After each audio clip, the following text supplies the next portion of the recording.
Well, my goodness, my goodness. I'm so glad to be here again with you today. I'm Reverend Dr. Barry Staples, and you are here with me today just to try to unpack what's going on out there in this world. We have so many things happening, and that's why, I believe in our mission of race and cultures bridging the divides to try to explore and examine everything that's happening today. My goodness, it's just incredible. Race and cultures bridging the divides. That's what you're listening to today. We are part of Race and Ethics Corporation. I'm so glad that you're with us today. And if you haven't been here before, please like and subscribe to our channel. That just helps with the, as we call it, the algorithms. And just please know that you're here with us in a safe place. My co-host, she's busy working today, and I noticed she's with us in spirit. And I just like to say that, I've talked to you before about my calling. I'm also a pastor, and we have a ministry, Salt Ministries Breaking Down the Walls. But this is a different venue. But everything I do is governed by the Holy Spirit. Can I get an amen out there? Um, I make no bones or excuses about my walk and my belief and true doctrine. I do not play church, if you understand what I mean. And today we are dealing with an event across the nation.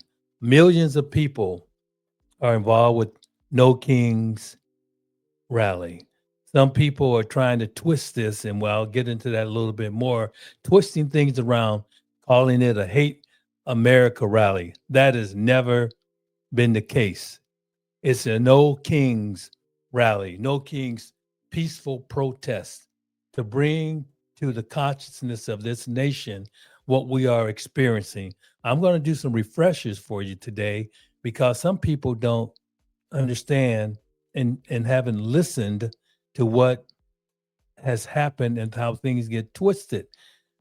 I'm reminded of a scripture in Ephesians 6, and from verse 10 starts, says, "Finally, my brethren, be strong in the Lord, in the power of his might.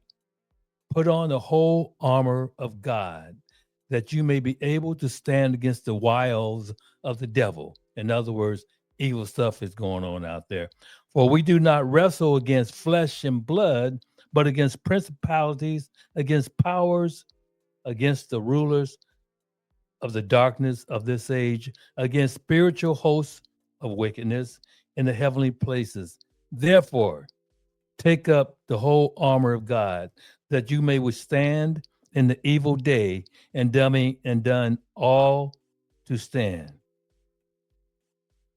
And this scripture goes on and describes the full armor of God, and it makes the representations in terms of the Roman garb, the Roman uniform, like uh, the the girdle of waist is truth, the breastplate was righteousness, and the feet was with the preparation of the gospel of peace, and the shield of faith, the shield that the soldier held. So, in other words, we need to put on the full armor of God out there. We need to do something respectfully. And this week, I was reminded about a holiday, Christopher Columbus. And I'm going to share something with you on my screen that you may not be aware of. And it's just a few comments. They say that Christopher Columbus sailed the ocean blue, found America in 1492. Well, I hate to tell you this, but I'm going to share this with you. This, these little statements here about the truth. Christopher Columbus never, ever, ever set foot in the United States. Christopher Columbus enslaved indigenous people and triggered genocide. In other words, he and the people that he committed genocide with were people of the Arawak Nation, the Taino. Some people use the term Indian. I don't use that term. A lot of it has to do with my ancestry, but that's another story that I'll share with you at some point.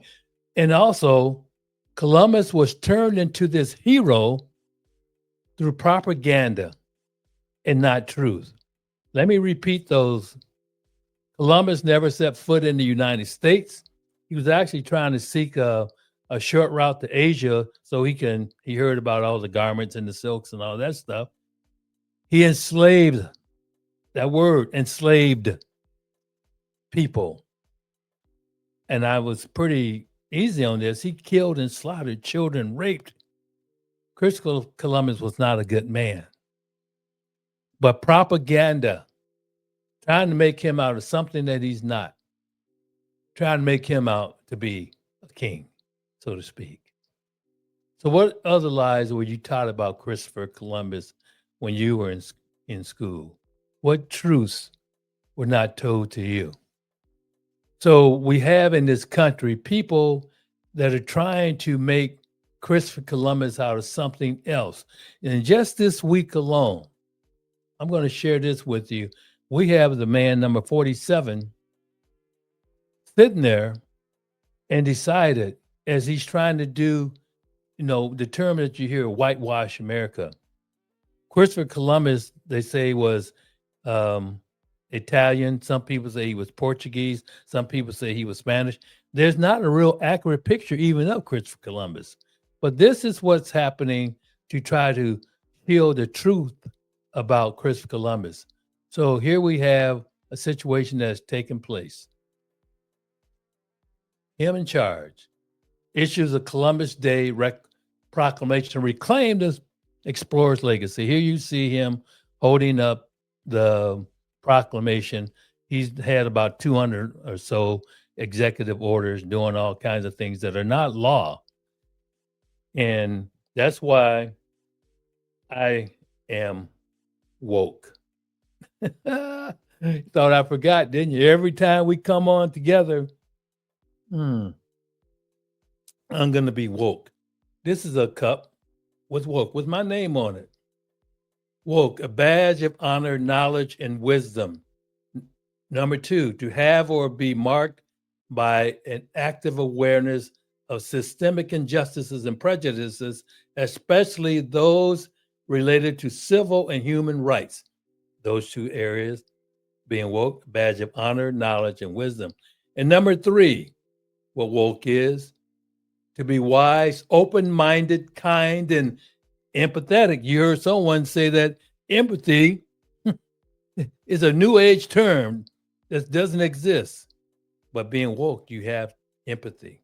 And the 4th area of wokeness is the opposite of asleep. My goodness. I'm getting all kind of amens today. I'm going to be woke all the time. I want to look at things honorably. So here we have in the White House, President Him has signed a proclamation declaring Monday to be Columbus Day again in an effort to reclaim what he called the famed explorer's extraordinary legacy of faith, courage, perseverance, and virtue. Lord help me. This man, Columbus, didn't match all those. We find ways to find people who do despicable things, and we try to place them in a category of some kind of hero. I heard someone say today, why do you want to be with a zero and not find the true hero? And so these are some things that happen. So I'm just not going to read the whole thing to you, but critics and advocates like Kerry Malloy, professor of Native American and Indigenous, because that day became Indigenous Day, okay, in honor of those Indigenous people that were already here. No one discovered. How can you discover something with someone already been here and haven't discovered? You didn't discover America. He never even made it to America.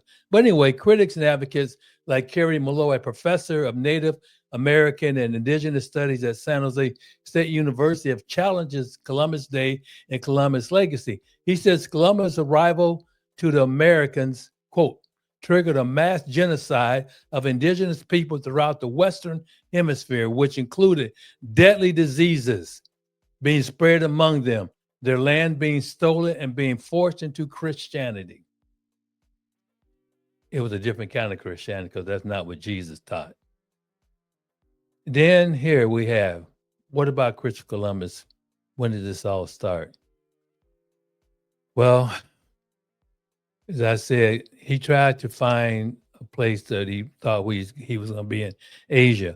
No, he even ended up instead arrived in what is called the Bahamas. And there's his stories about what he did down in Cuba with people. That's Tiano or down there. So President Benjamin Harris the first commemorated Columbus Day in 1892, a year after anti-Italian rhetoric culminated in the murder of 11 Italian immigrants in New Orleans by a lynch mob. The attack put a strain on a relationship between Italy and the U.S., and the holiday was an olive branch. In other words, we're going to hold something out and give it to you, make you feel better. President Franklin Roosevelt proclaimed it a federal holiday in 1934. After signing the document on Thursday, the president here that we have now, number 47, says, "We're back, Italians. We love the Italians." Ah, my goodness. I'm going to share this last part with you. The proclamation reiterates the American fantasy of Columbus, this proclamation that he just signed. Voyage is solely a story of discovery and exploration versus what it really was about. Commerce and exploitation of resources, says Malloy, the San Jose State professor. You can't tell a story without telling both sides of it. And he goes on down and he talks more about this. He feels that this president is trolling people of color, underrepresented minorities that tend not to vote for his party or candidacy, says Matthew Fletcher, director of the Indigenous Law and Policy Center at Michigan State University. He says, quote, "My sense is that there's not a massive groundswell in favor of Columbus Day anymore, except possibly the Italian Americans." This is what we're up against right now, folks. We're up against people doing things, making things exist in a strange way that is not truth. So I'm going to go back and forth. You know, we've been hearing a lot about Antifa. The last episode, I shared with you what Antifa really, really means. So I'm just going to share again to kind of revise your thinking.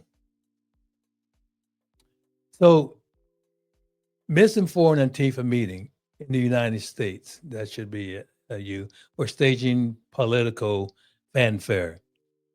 I'm going to read this to you again.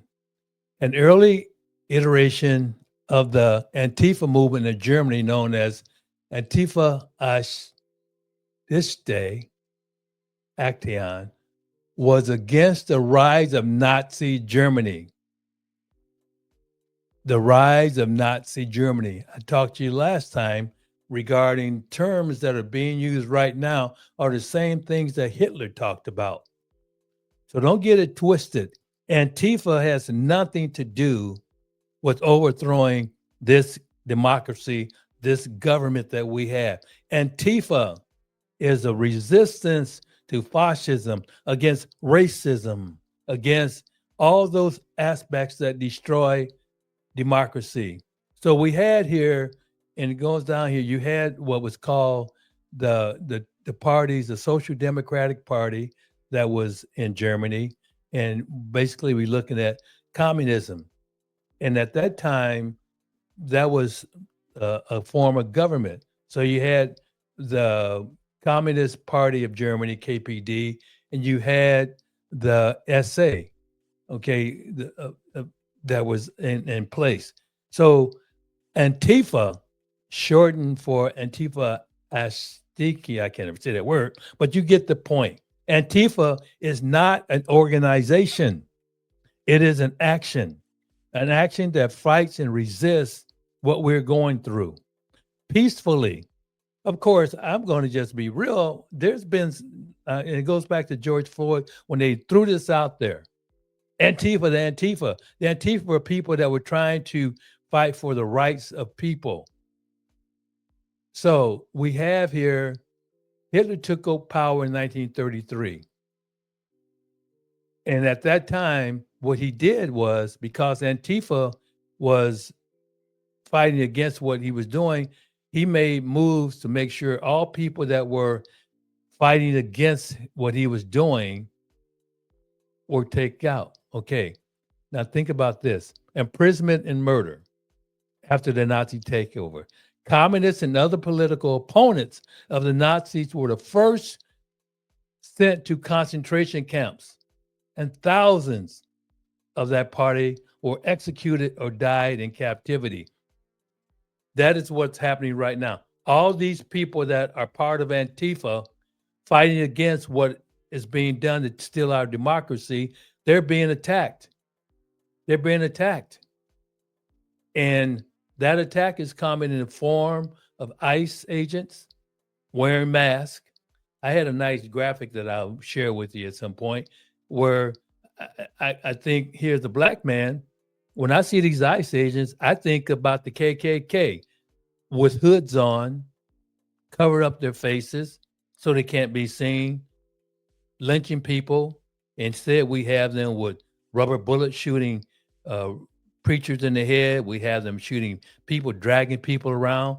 There's no different to me as a black man watching that than what my family forefathers went through dealing with the Klan, the Night Riders, the KKK. So we're going to get rid of all the Antifa, just like they did in Nazi Germany. All those people that are resisting. I wanted to really bring this back. So when you hear the word Antifa, it's being twisted around. So I'm going to talk to you about that, what that means. When the media and people that have power, the mic and the news and everything else, like this administration, they take terms to make you think that they mean something else and not what they really mean. Antifa is not an organization to overthrow this government or to take over the United States. That's happening with the present administration to take away our democracy. So Antifa is a resistance to that. Antifa is a resistance to that situation.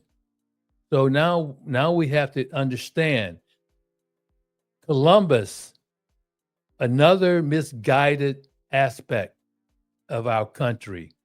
We have a president that wants to honor people like Columbus, just like we have other people. I mentioned my condolences several weeks ago about the death of the murder of Charlie Kirk. There's no way I wanted that man to get killed like that, and his children left fatherless, and his wife is now a widow. And that is not truth. That is not truth in terms of what he was doing. Truth.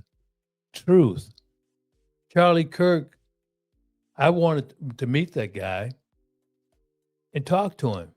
So what do we have? What are you saying, Doc? Well, a good question. I'm glad you asked. I'm saying that you're being misinformed about a lot of things. We're being misinformed about Columbus. We're being misinformed about Charlie Kirk. We're being misinformed. Now, everybody has a freedom of speech. Charlie Kirk had every right to speak, but I don't believe anyone has a right to demean people and to say things about people that are not true. So we have Antifa. So how did this all happen? What makes this happen? So I want you to understand the true meaning of Antifa, but I also want you to understand what this is called. what you're dealing with here. What you're dealing with here when we have the media doing these things, it's called stochastic terrorism. Stochastic terrorism. Think about that word. And excuse me, I'm getting tongue tied. Terrorism, I need to be still woke. It's a phenomenon where mass media rhetoric is used to incite unpredictable, statistically probable acts of violence from an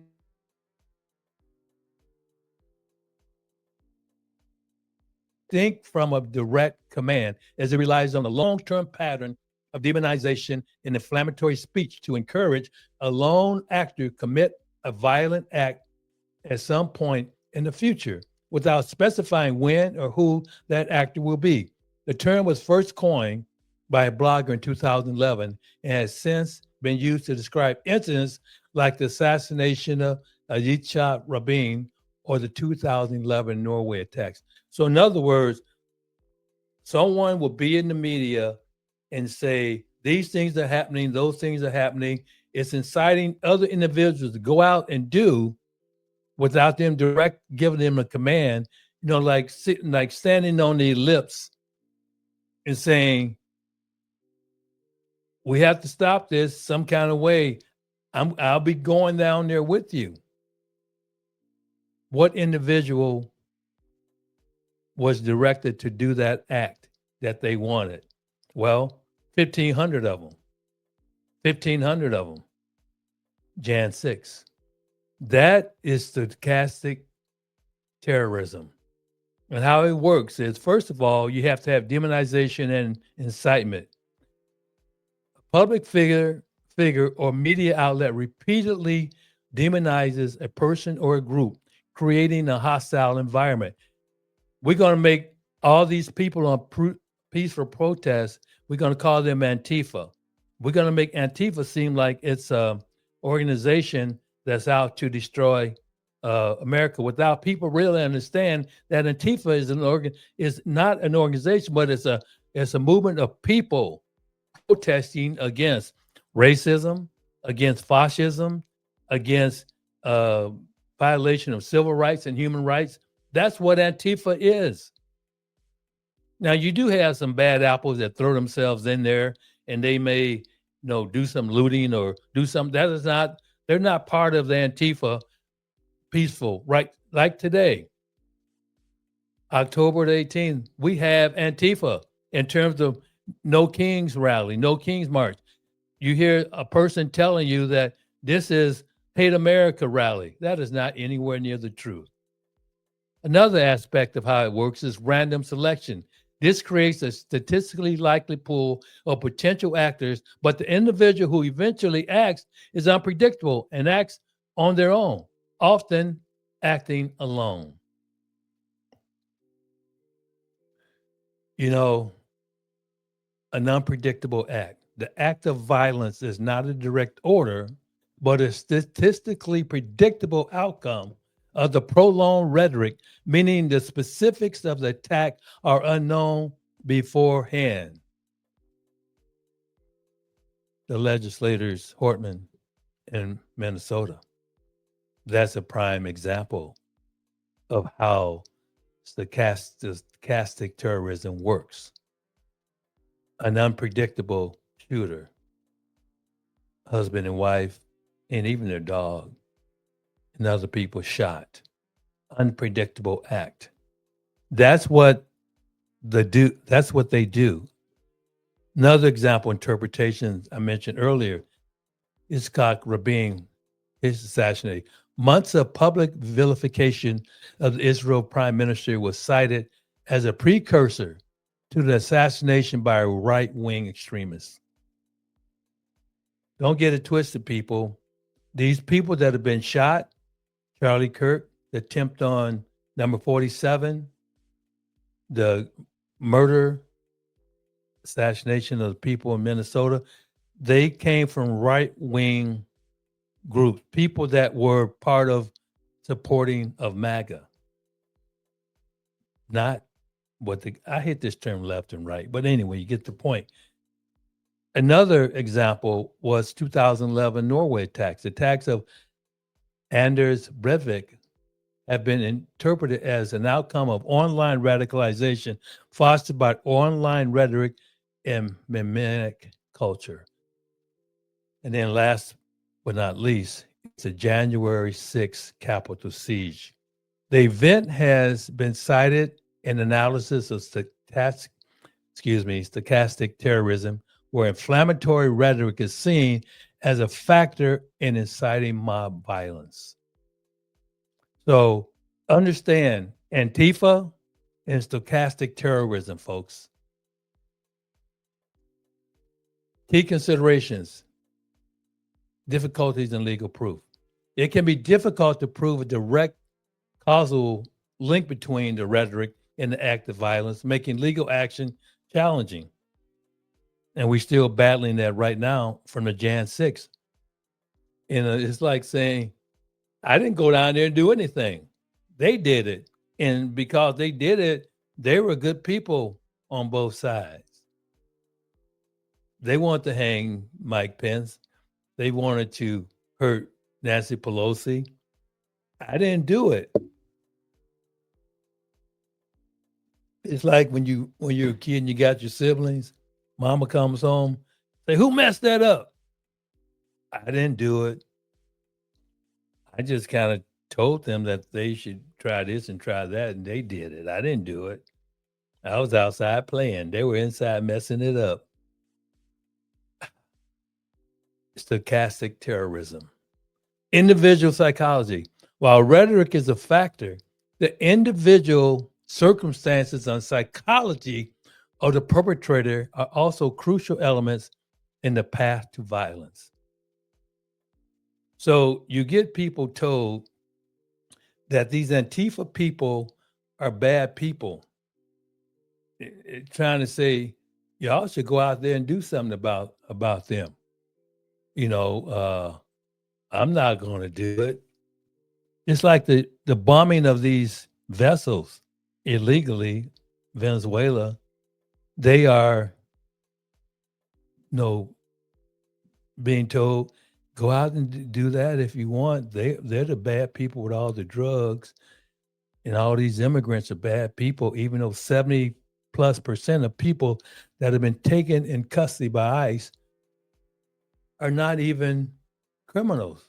Most of them, a lot of them are U.S. citizens. But as I mentioned before about the Klan, I mentioned to you about Christopher Columbus. And what's really interesting, all this comes under, we hear people always talking about Jesus and God. They're serving a different Jesus and God that I studied in seminary. But here we go. We have this event that's unfolded. And I talked about this before. White Christian nationalism. We've lynched people in the name of Jesus in this country. We know we've had the Spanish Inquisition. We've had all those kinds of things in the name of God. But we have a different kind of thing going on right now. We must understand what white Christian nationalism is. It just really hit me when I started looking at these churches, and they have the American flag and they have the cross. And it's almost like saying that everything you do is to make this country better. This country was not founded on any kind of Christian principles. These founding fathers, I know the Constitution is a great document, the Declaration of Independence, but do you understand that a lot of these people were slave owners that wrote those documents? Thomas Jefferson probably stands out uniquely above them all because I talked about Sally Hemings, his African other wife that he would take over to France with him, and they had all their children. Thomas Jefferson. But white Christian nationalism is a political ideology that merges Christian and American identities, asserting that the United States was founded as a Christian nation. Assertion, remember, was founded as a Christian nation and that this heritage should be maintained by establishing conservative Christian values in government and public life. It is different from patriotic Christianity, as nationalism prioritizes one's own tribe over the country's ideals. So the specific beliefs can vary, but common tenets include: first, claims about American identity. So it says, first, the U.S. is a Christian nation. A central belief is that the U.S. was explicitly founded as a Christian nation, and its laws and institution was based on biblical principles. Adherents see the Constitution and the Bible as divinely inspired texts. Someone got a Bible out that they put out, and they put the Constitution and the Declaration in there. What I learned in seminary, the Word of God, the Bible is the inspired Word of God. It had nothing in there canonized the Constitution or the Declaration. Can I get a witness? That's not the same, folks. Second of all, claims about American identity, special national destiny. Adherents to this Christian nationalism says, adherents believe America is divinely favored and that its success is part of God's plan. They believe it has a mission to spread Christianity and its ideals, and that its status is threatened by non-whites. Get that in now. That its status is threatened by non-whites, non-Christians, and immigrants. And I'll talk more about one of the main leaders of this is Stephen Miller, and I got a special episode I'm going to do on him next. Is he's Jewish. He's also an immigrant. I'm going to talk more about self-hatred at some point. Hitler. I mentioned to you last session. Hitler, last episode, he said that he wanted for his Nazism to work, he had to get rid of all those people that were Jewish. Okay. So he's going to create this Aryan race, blonde hair and blue eyes.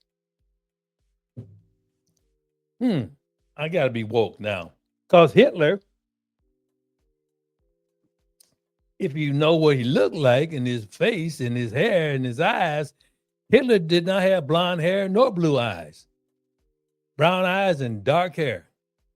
Kind of like the same people he was putting in gas chambers and shooting and everything else. Self-hatred. So, this Christian nationalism says, keep this in mind, what's happening right now. They're threatened by non-whites. Oh, people look like me and my other brown brothers and sisters, Hispanics. Y'all voted for him. Oh boy, 60% of them, and goodness. And that is what white Christian nationalism is saying. Another thing, emphasis on a mythic past. This ideology promotes a nostalgic, often inaccurate view of U.S. history where white Protestant Christianity was dominant. It seeks to reclaim this perceived cultural and political dominance. Hold on to the facts about this Christianity. I got something I'm going to share with you. So, the social and political stances of white Christian nationalism. Merging church and state. White Christian nationalists advocate for policies that blur the lines between religion and government. And many reject the constitutional principle of the separation of church and state. And they also don't really pay much attention to Jesus's commandments. Jesus took the 10 commandments and he put them into two. The first was love God with all your heart, mind, and strength or soul. The second, love thy neighbor as you love thyself. They forgot about that part. And they forgot about the principle of separation of church and state. Another social and political stance. The second part, authoritarian and hierarchical views. The movement tends toward authoritarianism, with the belief in a hierarchical social order with native-born white native-born white, English-speaking Christian man at the top. Exclusion of outgroups. This is why Christian nationalism says the ideology creates a rigid sense of who is a, quote, true American, unquote, which typically excludes non-Christians, people of color, LGBTQ plus individuals, and immigrants. Research shows a correlation between this ideology and hostile attitude towards these groups. I didn't make all this stuff up, folks. This is facts. Race and cultures bridging the divides.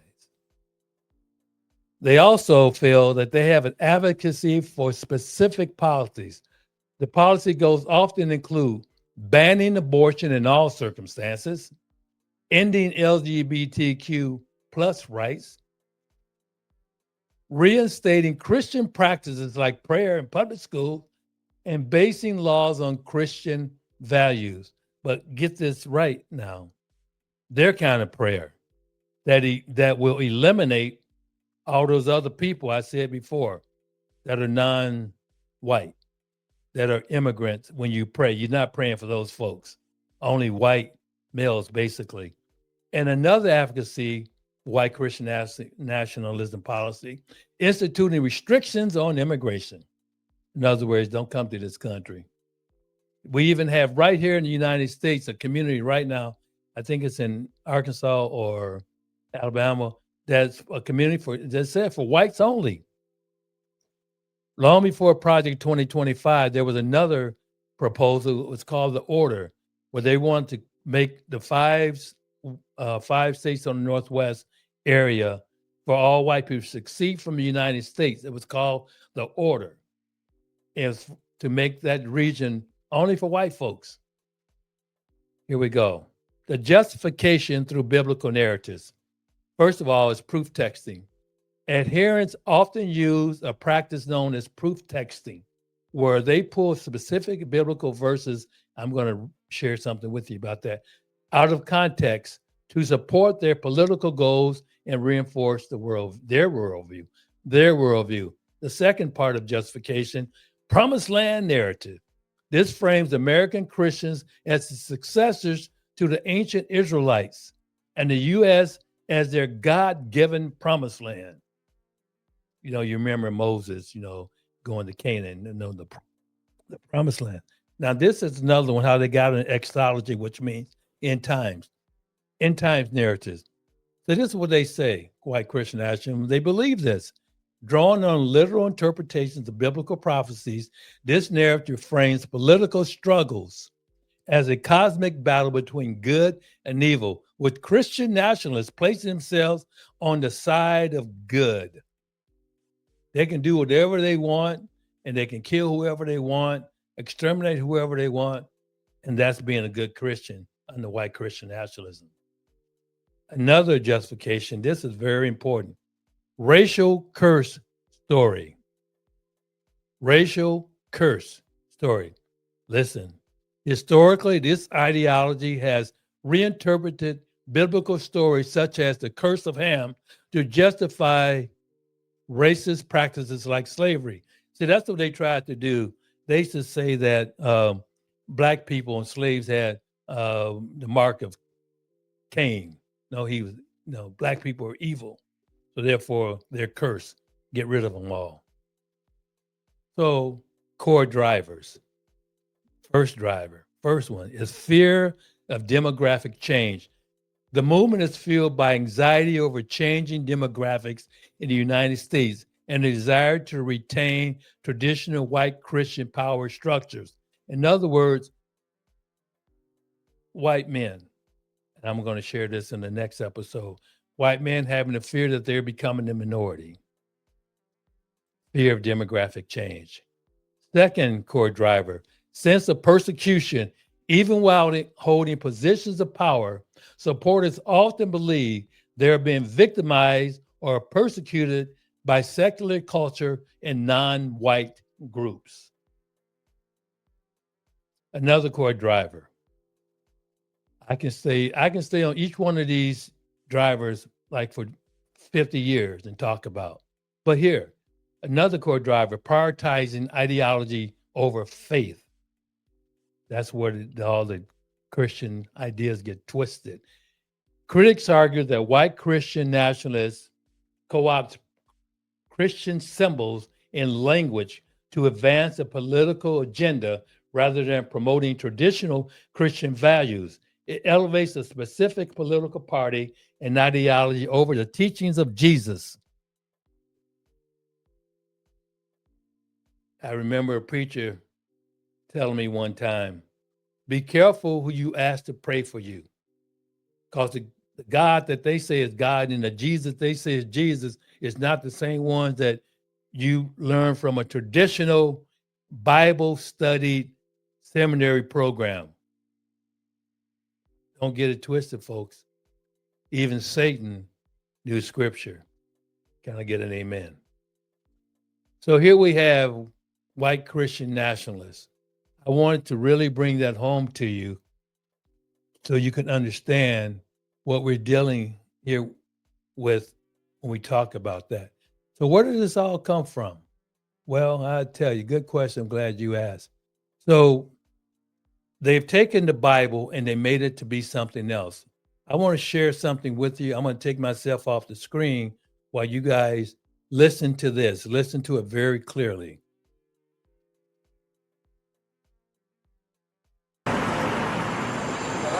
Inside Washington's Museum of the Bible, a single volume that is like no other. The so-called Slave Bible. Remarkable not for what's in it, but for what's not.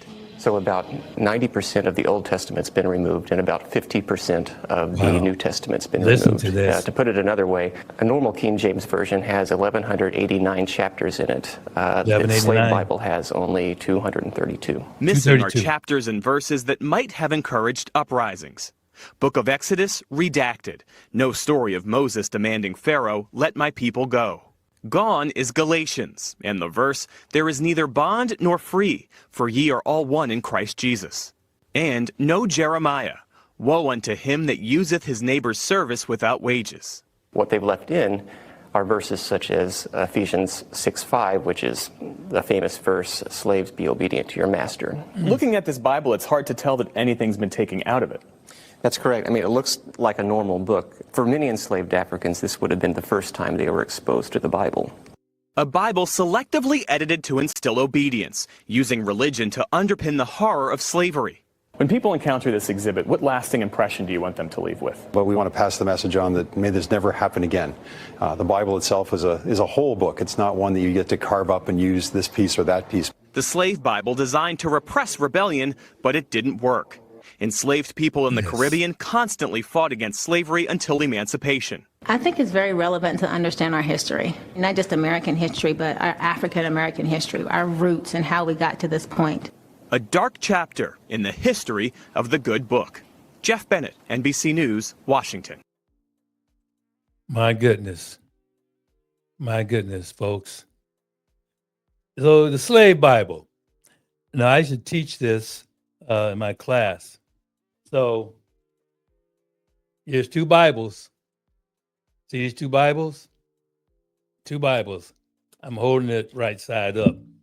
Two Bibles. They look almost, I have to do it like this so you can see it. Okay, this is right side up. It might be backwards on the screen. They look the same. The Slave Bible and the King James Bible. See, look at here. So I have a copy that I got myself. You saw it in the video, and it looked just like that, didn't it?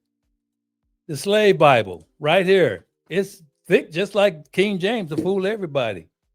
So in my class, I would have them with a textbook that would go through the Bible, the Slave Bible. The Slave Bible, select parts. This makes me woke. I used to tell my class when I started teaching this, I would say the missionaries came with the Bible and the plow. Not the Bible that you might know, but their Bible, the Negro Bible, the Slave Bible. I know the sister on the video used the term African American, Now, I don't use that term. I use the term black. But I'm going to just read this real quick. The Slave Bible was published in 1807. It was commissioned on behalf of the Society for the Conversion of Negro Slaves in England. The Bible was to be used by missionaries and slave owners to teach slaves about the Christian faith and to evangelize slaves. The Bible was used to teach some slaves to read, but the goal, first and foremost, was to tend to the spiritual needs of the slaves in the way the missionaries and slave owners saw fit. In the church, we say, may the Lord have a blessing to the hearer and the doers of his word. My goodness. The Slave Bible. All this goes back to this whole premise. We're doing everything in the name of the Lord. Everything in the name of the Lord. So what has happened so far recently? A whole bunch has happened. So the Slave Bible has been out, everything from Antifa, twisting that around, all the way back to Columbus. And then we have that blended in with stochastic terrorism, and then white Christian nationalism, based upon a lot of it goes back to the Slave Bible, all the way to the Slave Bible. And all this is blended in with the Nazi movement.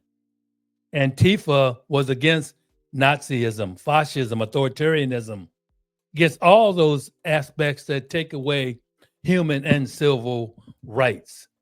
And what's really interesting, what this white Christian nationalists, and I'm just going to be real, all this is coming under the Republican Party, the people on the right and the people on the left. Well, the people on the left are being left out. Being left out. Left out. Isn't that something? If you from the right extremists, we right.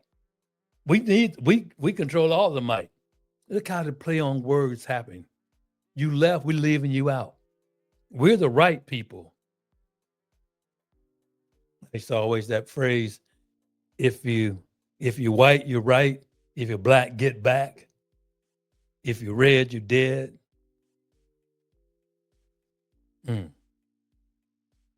If you're yellow, you're not even a fellow.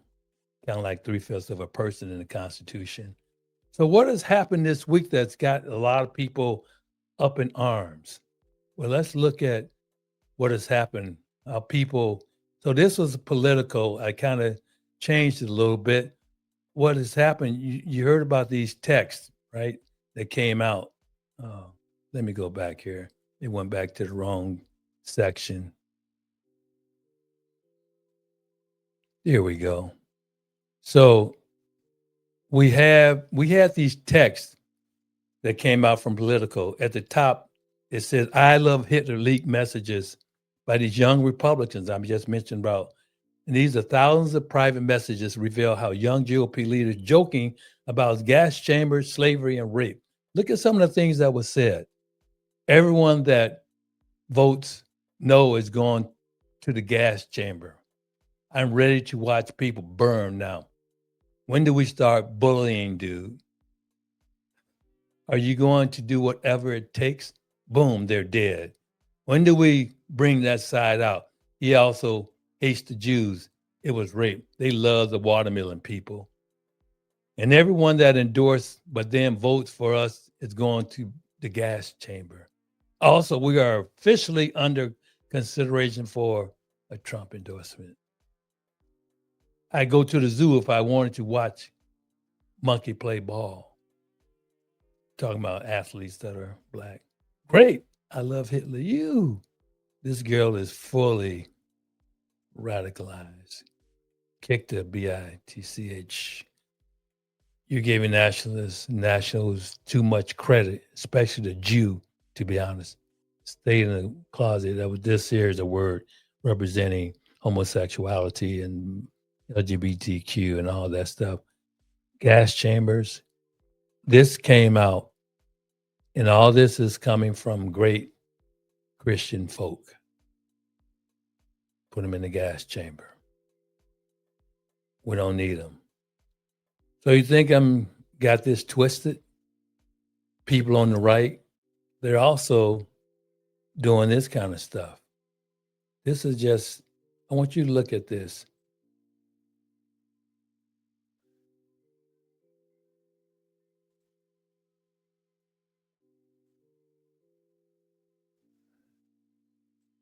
It may not come up.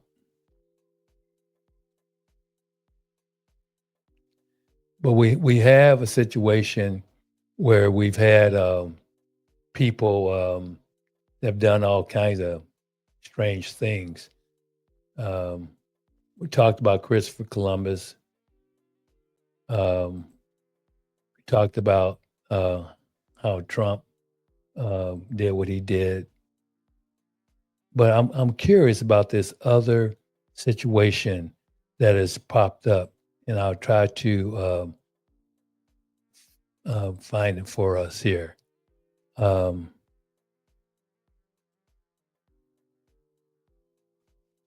me see.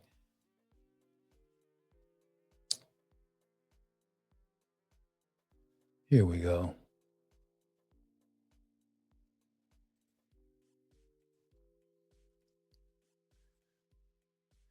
This is a situation that took place just the other day.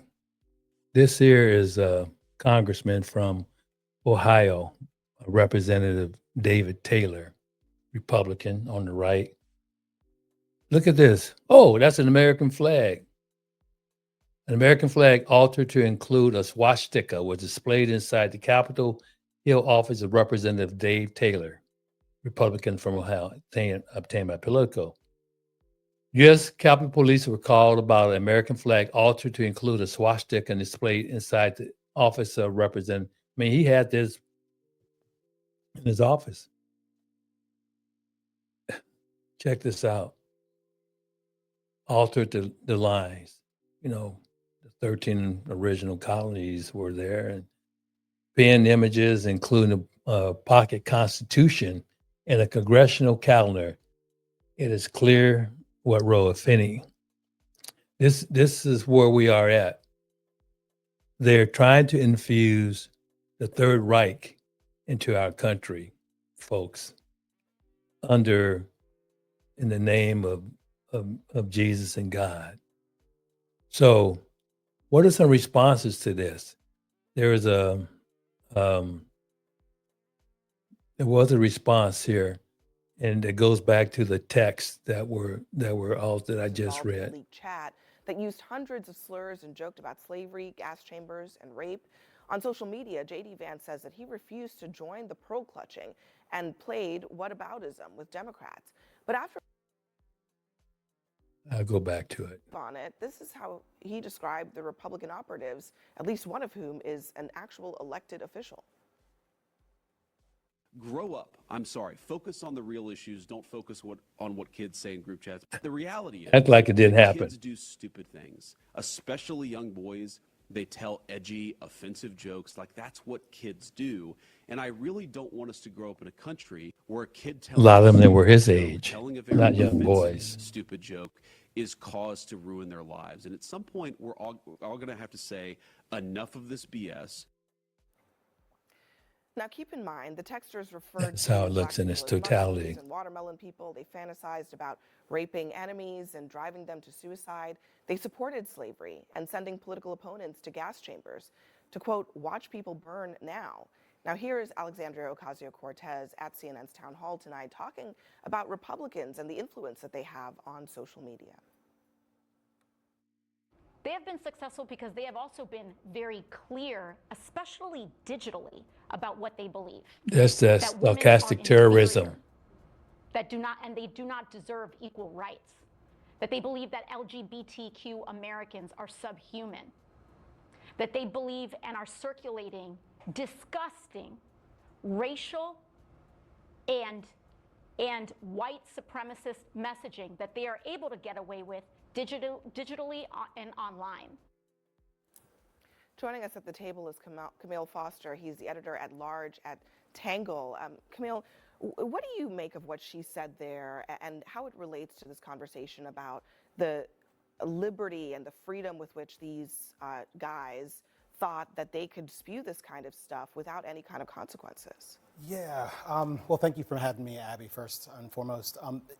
I have a lot of issues with the conversation around this particular story. I would tend to agree the comments in the thread ought to be condemned universally. But this is like kind of what you would expect, this kind of idiot, LARPing, edgelord nonsense inside of a private group chat.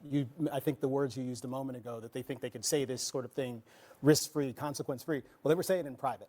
And I'm sure they were saying different things in public. Do they mean these things authentically? In some cases, they almost certainly do. There has been a resurgence of white nationalist sentiment in this country. I think it's interesting, though, to try to trace this back and to think honestly about how we got to here. And I do think that a lot of the renewed interest in race and identity things for both noble purposes and otherwise has actually helped to create the circumstances that we see now. That is not erasing any of the responsibility that people have for embracing and endorsing these kinds of sentiments, even in private group chats where they're doing this kind of idiotic locker room talk. They deserve to face consequences. But I do think that J.D. Vance's comments about this are worth actually focusing in on for a moment. This has shades of that whole eating the cats, eating the dogs nonsense from during the campaign cycle. I mean, he would know all about that. He is a capable spokesperson for this administration, and I mean that as both a compliment and a dig, in the sense that he seems willing to go out and defend just about anything. It's weird, the places where they decide to draw the lines. I'm not sure why they decide to draw it here. I do think the hypocrisy he's underscoring, though, is real. I know why, as well. because I've seen the places where these comments have been defended. And I think J.D. Vance is looking down the line at 2028, and he's looking at who he's calling kids right now are going to be the Republican operatives and the sort of the future of the Republican Party. And I think he's lining himself up. But you make an important point. The comments in the group chat are terrible and stupid, but I find it way more interesting that J.D. Vance has chosen to defend it than these guys that nobody knows or cares about. Why did he choose that this is suddenly the sort of thing that he chalks up to a youthful indiscretion when some of the people in this chat were like a year or two younger than him? He's 41. Hard to say. Have to ask him. I'll tell you, did not defend it. I mean, the head of Young Republicans. Right. They exiled these folks right away. We took swift action, and I appreciate that accountability. I'm not going to defend it. I didn't even read some of these tweets, but I've heard they're bad, and I believe it. I bet a lot of these guys are the same people who troll me online for the most part. So I guarantee it's a lot of the same folks. On the other hand, why you're seeing some Republicans shrug their shoulders, I mean, I'll tell you why. Here's what they would here's their sentiment. We just watched Charlie Kirk get shot in the neck. You know, we watched our president, while he was campaigning, almost get killed. A bullet whizzed by his head. So there's real violence, and then there's this disgusting, despicable stuff that is said in private. And it is disgusting and despicable. You're not going to see me try and defend it. But I'll give you that perspective from some people who might feel that way. Ashley? Look, I think what happened to Charlie Kirk was awful. I said it. I think an assassination attempt on anybody, including the then candidate, Trump, and now president. It's awful. I also think that there's a different conversation, right? So I don't take any comfort that this is done in private, because if you say the N-word in private, you think it in public. And that means that at some point in my life, I may be sitting across somebody who thinks I'm the N-word. And so that person may be the person who has to give me a job one day, or is a police officer that pulls me over one day, despite being articulate, or he knows what I'm talking about. Gets the call back. Is that an inside joke? Speaking of King James English, You gotta watch the show. not ebonics. We watched Table of Five last time we were on together. Right. But that's what I mean, and that was what it manifests. It means that could be somebody's teacher one day, or it means that could be somebody's congressperson one day. And what am I supposed to think as a Black American, as a person who could be called the N-word, if we, now I think it's great that the young Republicans push folks out. And I also think it's important on the left when we say, or not we, because I don't do that, but when people say terrible things, that those things be condemned. And that's what I was saying earlier, is like, we got to call balls and strikes. Yeah. But there's something bigger than it's just being private. These people live their lives publicly every day. And if you walk through your life and you don't know somebody thinks you're a watermelon person or that you should be raped to the point of suicide, what are we doing? Well, there are people saying things like this in public, and some of these people are conservative adjacent, or they would perhaps just describe themselves as conservatives, like Nick Fuentes. And Nick Fuentes is a guy who has been on a number of prominent podcasts in recent weeks, who just today announced that he's got some major announcement and will be sitting down with some other conservative figure. Conservatives have to know that this is taking place in the ether right now. I mean, I'm like, and speaking out about I'm this. like on the front lines of that battle. I think you I probably think, know. No, Congressman, I know you. I'm not directing this at you in particular. I'm just saying that we should be speaking out. I mean, I have often argued that, you know, this is not about canceling people, but just creating the boundaries of your movement. I mean, would you say that Republicans need to establish? Well, of course you're right. Just as Democrats do.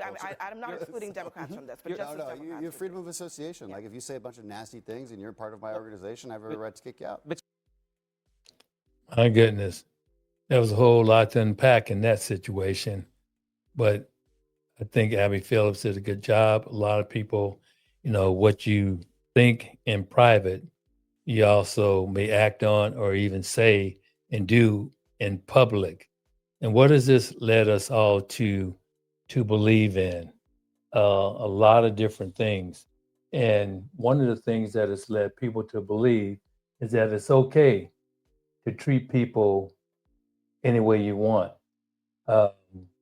And one of the things that has happened, we've seen a reiteration of all the events that led ICE to do the things they're doing.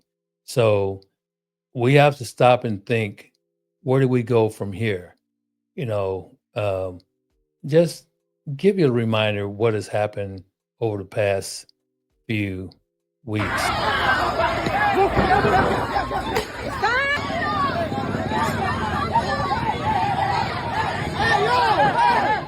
White Christian nationalism, Nazism. They don't have the hoods on. They got the face covered up. They have the gun that's symbolic of the crosses being burned.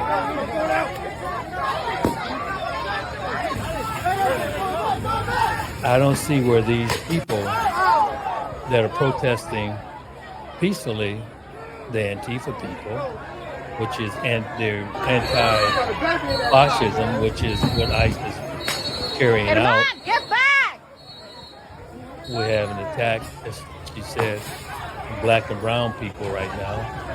You know, it's in my area that I lived at in Chicagoland. Alma. Where is she at? I don't know. You know, this is like optics. They want American people to think that we are under some kind of insurrection. And we say January 6th, 1,500 people tearing things up, threatening to kill people. This is what I thought was despicable. Took this woman down and her backside is out and mistreating her.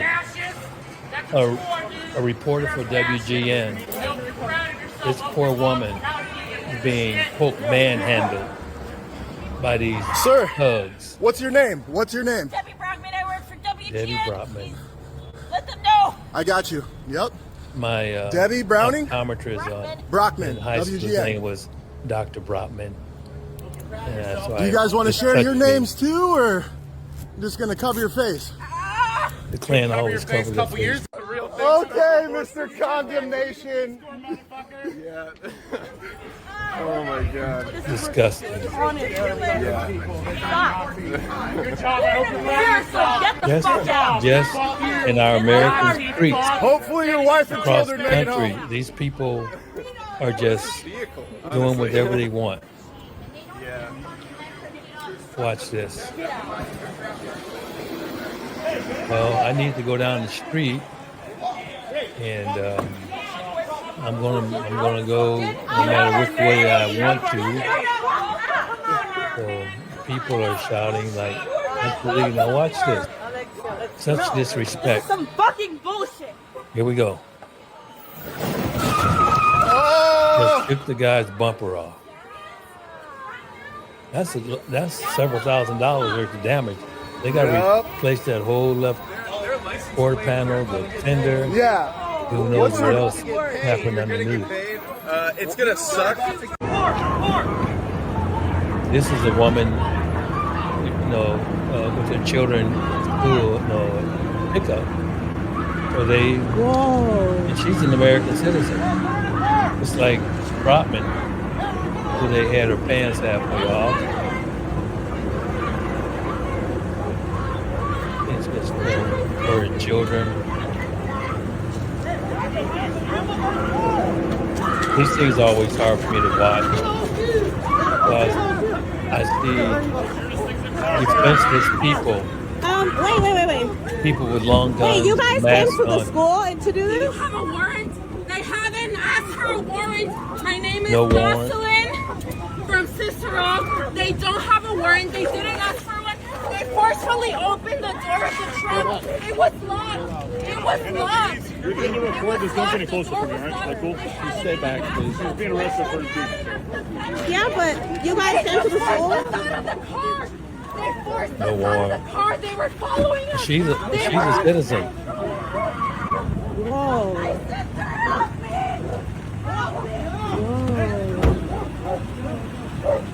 She's worried about her children. Step back, please. You're okay. I know I'm okay, but I'm worried about other people. They're not. Oh no. They were coming to get their kid?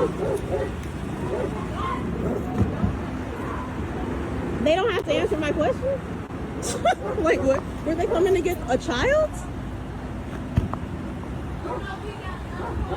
Let me kind of go to the next one here.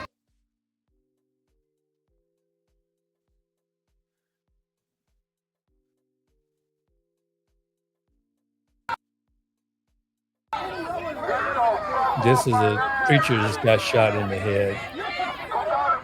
They're shooting randomly down on the crowd.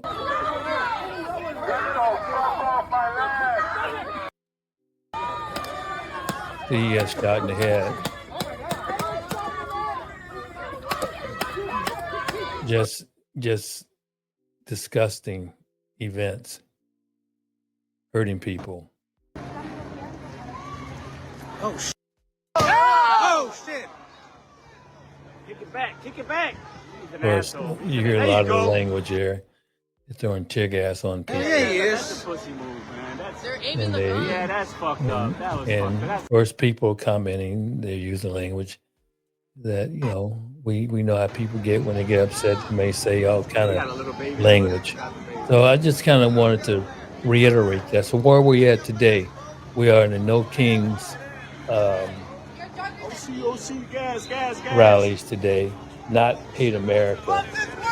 So where do we go from here? I want to just kind of close out with what this person here is someone special that I like. He was talking at the No Kings rally, and I want to close out. I want you to listen to the things that he said.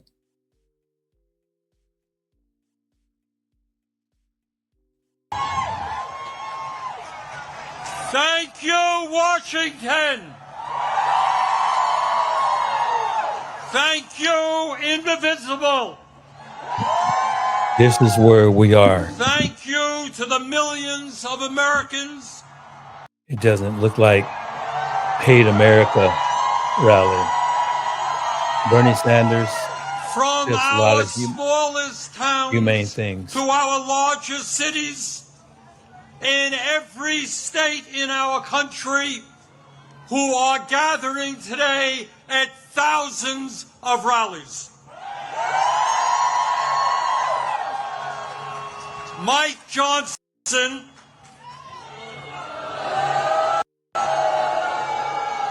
the Republican Speaker of the House, called these rallies Hate America events. Boy, does he have it wrong. Millions of Americans are coming out today not because they hate America. We're here because we love America.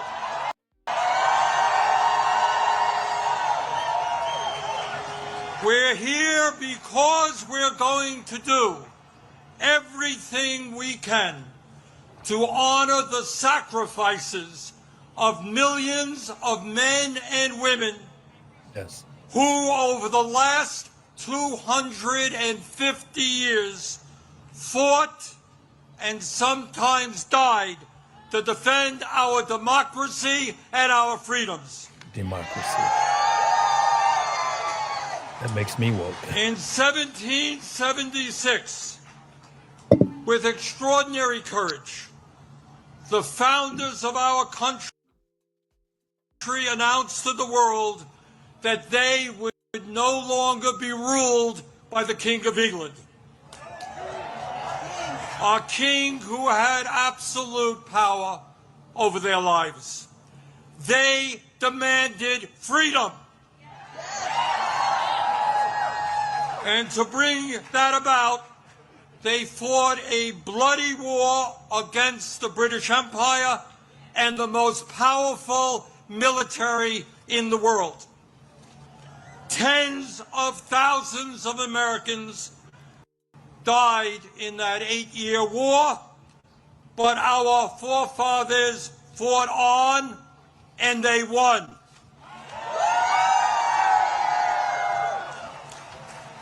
And in 1789, after winning that war,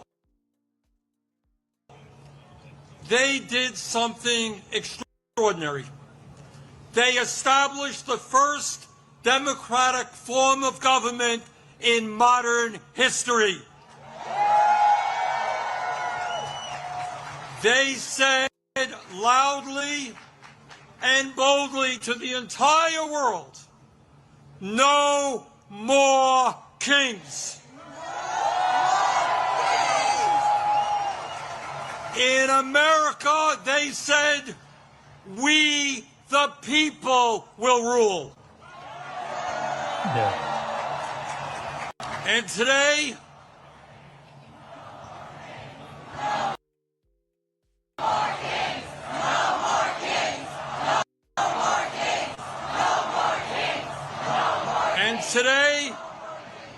today in the year 2025, in this dangerous moment,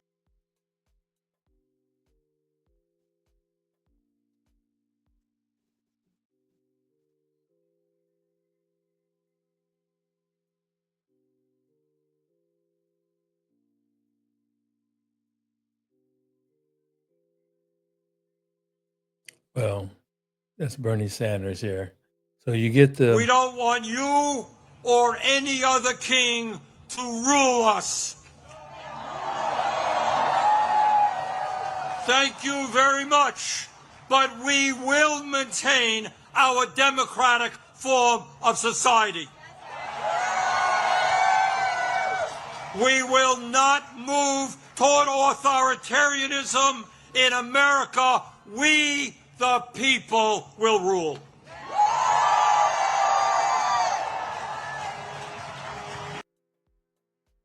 We the people.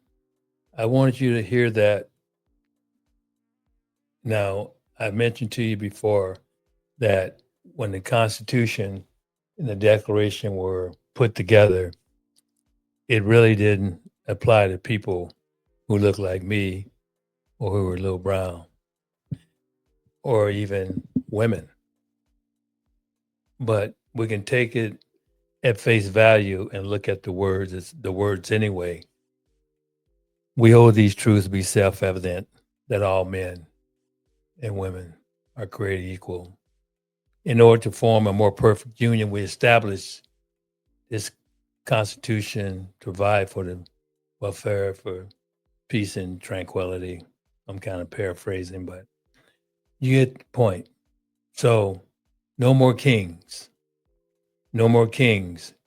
So today we shared a little review of Antifa, talked a little bit about how things were distorted even way back to Columbus, trying to take away identity of certain groups of people, things that have happened, the militarization of armed forces on our streets, hurting people, so on and so forth. So we have to make a decision today, people. What are we going to do? Are we going to understand that we the people have a right to be counted? Do we understand where we are in this society? What are you going to do? Please like and subscribe to the channel. And please also visit our website, raceandculturesbridgingthedivides.com. And also we have up at the top there, we have things that get your attention. We have a barcode. You can, donate to this channel. But I'm glad to have been here today with everybody and to just have this opportunity to chat with people regarding things. You can make comments. You can, and I will respond to them. I do not respond to negativity. But I'm so glad that you're here today. And I'm looking forward to next time when we get together. I know there was a lot of information today, but that's what it's all about. Not to rush you through it, but to let you know that we do care about what's happening in this society. I'm Reverend Dr. Barry Ann Staples, and I'm so glad that you joined me today. I look forward to seeing you next time. Stay woke. And I'll see you in the sweet by and by. God bless all of you.